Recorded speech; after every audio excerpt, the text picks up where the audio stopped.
اگر آپ مسلمان ہیں اور اپنے گناہوں سے یہ سوچ کر بیٹھے ہیں کہ اللہ آپ کو معاف نہیں کرے گا تو اس ویڈیو کو ضرور دیکھیں. دل خوش نہ ہو جائے تو کہنا. تو ہوا یوں کہ ایک بدو ایک ریگستان میں اکیلا سفر کر رہا تھا. اس کے اونٹ پر اس کا کھانا، اس کا پانی، اس کا مال، یوں سمجھیے کہ اس کے اونٹ پر اس کی زندگی کا سارا دار و مدار لدا ہوا تھا. اور پھر ایک رات اچانک سے اونٹ غائب ہو گیا. اگلے دن صبح جب مالک کی آنکھ کھلی تو وہ یہ دیکھ کر حیران رہ گیا کہ اونٹ غائب تھا. کم بخت، رات ذرا سی آنکھ کیا لگی، میرا اونٹ مجھے چھوڑ کر بھاگ گیا. حد ہے، اب کس طرح سے قبیلے واپس جاؤں گا؟ مسافر نے اونٹ کو ہر جگہ ڈھونڈا، ہر طرف اس کی تلاش کی، پر اونٹ نہ ملا. اور دیکھتے ہی دیکھتے کچھ دن گزر گئے. مسافر مرنے کی حالت کو پہنچ گیا اور آخرکار اپنی موت کا انتظار کرنے لگا. اور اس حال میں اس بیچارے کی آنکھ لگ گئی. جب تھوڑی دیر بعد اس کی آنکھ کھلی تو وہ یہ دیکھ کر حیران رہ گیا کہ اونٹ اپنے سارے سامان کے ساتھ اس کے سامنے کھڑا تھا.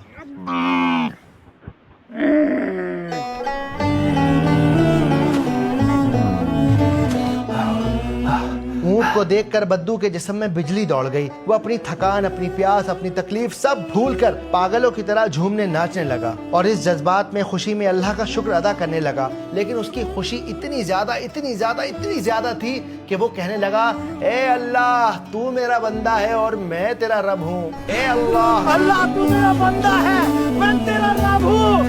او اللہ تو میرا بندہ ہے، میں تیرا رب ہوں. او اللہ. اللہ کے نبی صلی اللہ علیہ وآلہ وسلم نے جب یہ واقعہ سنایا تو آپ نے بتایا کہ اس بدو کی خوشی کی انتہا اس حد تک پہنچ گئی کہ اس کی زبان لڑکھڑا گئی اور وہ یہ سمجھ نہ سکا کہ وہ کیا بول رہا ہے اور کیا نہیں بول رہا.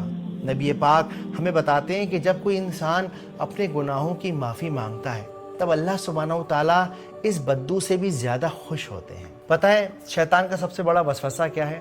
کہ جب ہم کوئی غلطی کرتے ہیں نا تو شیطان ہمارے پاس آ کر کہتا ہے، ارے بھیا تم تو بہت بڑے پاپی ہو، اتنا بڑا تم نے گناہ کر دیا ہے کہ اب کسی صورتحال تمہاری مغفرت نہیں ہوگی. اور جب شیطان اس طرح کا وسوسہ آپ کے ذہن میں ڈالے تو فوراً شیطان کو ایک پنچ دیجئے اور اللہ سبحانہ و تعالیٰ کی وہ بات یاد رکھیے جسے اللہ نے قرآن میں فرمایا، اے پیغمبر میری طرف سے لوگوں کو کہہ دو کہ اے میرے بندو جنہوں نے اپنی جانوں پر زیادتی کی ہے، اللہ کی رحمت سے نا امید نہ ہونا، اللہ تو سب گناہوں کو بخش دیتا ہے. ذوالحجہ شیطان کو بھگائیں، اللہ کو منائیں اور اپنے گناہوں کی معافی مانگیں.